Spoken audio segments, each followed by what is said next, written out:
Hi, I'm Amelia Smith and I'm here to give you some tips on your straightener.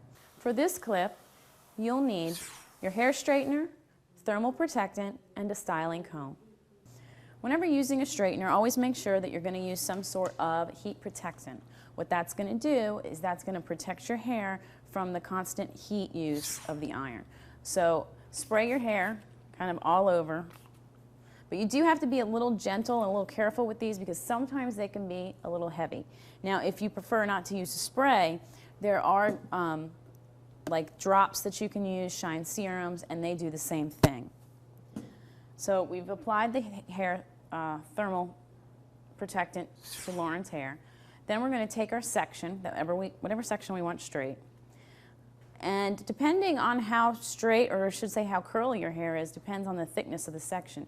If your hair is on the fine side and it's not super curly and you're just using it to smooth your hair, you don't need to take really fine sections. You can take fairly large sections. Just make sure that you always comb through the section first. So you pick up your section, again, a larger section if you're just looking to smooth.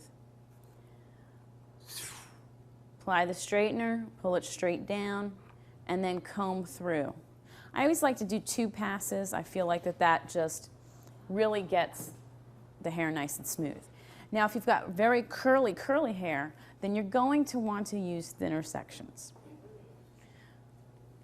So we'll take this section over here.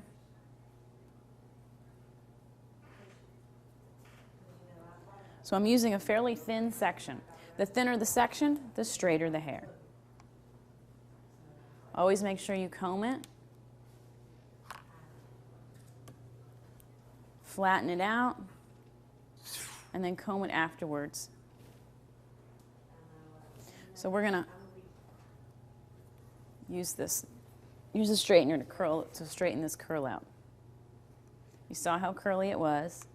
We're passing it over once, twice.